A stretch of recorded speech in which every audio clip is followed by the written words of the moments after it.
Sabi ni Jesus na mahal, dalhin niyo ang aking pasan, kaamuan ako't tularan. Alleluia, Alleluia,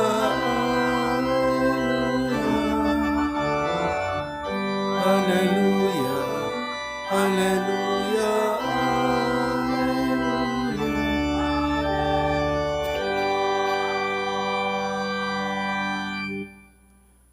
Sumainyo ang Panginoon. At sumayo rin. Ang mabuting balita ng Panginoon ayon kay San Mateo. Papuri sa iyo, Panginoon. Nang mga sandaling iyon, lumapit kay Jesus ang mga alagad at nagtanong, "Sino po ang pinakadakila sa kaharian ng langit?" Tinawag ni Jesus ang isang bata, pinatayo sa harapan nila at sinabi, "Tandaan ninyo ito, kapag hindi kayo nagbago at tumulad sa mga bata, hindi kayo mabibilang sa mga pinaghaharian ng Diyos. Ang sinumang nagpapakababa na gaya ng batang ito ay siyang pinakadakila sa mga pinaghaharian ng Diyos. Ang sinumang tumanggap sa isang batang ganito dahil sa akin, ay ako ang tinatanggap. Ingatan ninyo na huwag hamakin ang isa sa maliliit na ito. Sinasabi ko sa inyo, sa langit, ang kanilang mga anghel ay laging nasa harapan ng aking Ama. Ano sa akala ninyo ang gagawin ng isang taong may 100 tupa kung maligaw ang isa sa mga iyon? Hindi kaya niya iiwan ang 99 na nanginginain sa kaburulan upang hanapin at naligaw? Sinasabi ko sa inyo, kapag nasumpungan niya ito, higit niyang ikinagagalak ang isang ito kaysa 99 na hindi naligaw.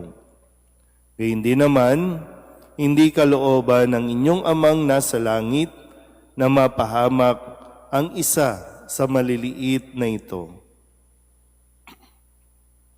Ang mabuting balita ng Panginoon. Pinupuri ka namin, Panginoong Hesukristo.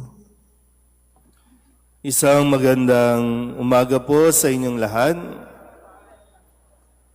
Ngayon po ay Martes ng 19 na linggo sa karaniwang panahon at ngayon ay ginugunita natin ang kapistahan ni Santa Clara ng Assisi, isa sa mga sumunod at tumugon sa panawagan ng Diyos na maglingkod sa pamamagitan ng paglilingkod sa mga mahihirap. Bagamat si Santa Clara, katulad ni San Francisco ng Assisi, ay mula sa isang maayos na pamilya. Hindi lang maayos, kundi mayamang pamilya, pero iniwan niya ang buhay na ito, yung lifestyle, at siya ay namuhay ng isang simple at payak at inialay ang kanyang sarili para sa Panginoon. Na siyang magandang paalala sa atin, sa ating ebanghelyo, na kung saan maraming mga tao magpasa hanggang ngayon, ang goal, yung motivation ay para maging pinakamagaling. Sa ebanghelyo, tinanong ng mga alagad, pagdating ba sa langit, sino ang pinakadakila? So, kung sa atin, bagamat nagsisikap tayo, kayo, ang inyong mga anak, ginagapang talaga ninyo para maging mahusay na pagdating ng araw, maging mga doktor, engineer, senator o presidente pa. Na talagang hindi naman masama na hangarin at magsikap tayo para sila maging dakila sa mundong ito. Pero tandaan natin na hindi nagiging basihan at batayan sa langit kung nakakailang diploma ka. Hindi batayan na mapabilang sa langit na kung ilan ang iyong naipundar o kung ano man ang ipinagmamalaki mo sa mundong ito. Marami nga sa atin ang talagang naiinggit sa mga kilalang mga pangalan sa lipunan, sa mapapolitika, sa showbiz, maging sa simbahan. Hindi ito nakakalusot, no? Na talagang nagpapagalingan, pero hindi ito yung assurance na tayo po ay makakapasok sa langit. Magandang isipin, no? Sino kaya ang pinakadakila sa langit? Pero ang kasunod niyan, makakarating kaya ako sa langit? Paulit-ulit ding pinapaalala sa atin na lahat ng bagay, kung ano man ang mayroon ka, iiwan yan dito sa lupa. Pwede nga mawala bigla, di ba? No? Sa mga naranasan nating pagbaha, lahat ng pinagpaguran sa isang iglap, pwedeng ilubog ng baha. Pero yun nga po, no? Paano ba makakarating sa langit? Ang paanyaya ni Jesus, maging katulad ng isang bata. Yung mayroong kaloobang, marunong, magpakumbaba.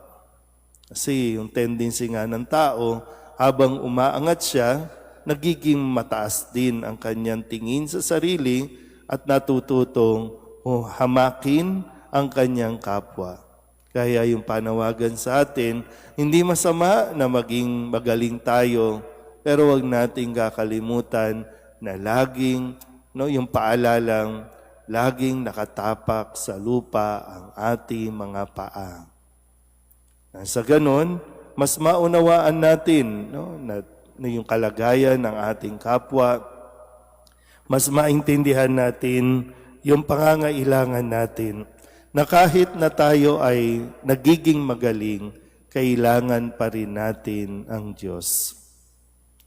Sa sitwasyon natin, marami ang naririnig natin na nagpapagalingan, maraming batas na ginagawa, marami nag-aaway-away pa sila just to prove themselves na sila yung magaling. Pero kapag lumabas ka, yung mga simpleng bagay, hindi nila magawa. Kaya nga, hanggang ngayon, paulit-ulit lang tayo sa nararanasan nating ito na pagbaha. Pero marami tayong magagaling na engineer. Marami tayong magagaling na mga na nagpaplano. Pero pagdating sa execution, wala. Kaya po, nawa sa inyo na mga naririto, hubugin ng tama ang mga anak ninyo para nang sa ganon, habang lumalaki, kasabay ng kanilang tagumpay ay ang kanilang patuloy na pagkilala at pagsunod sa Diyos. Amen.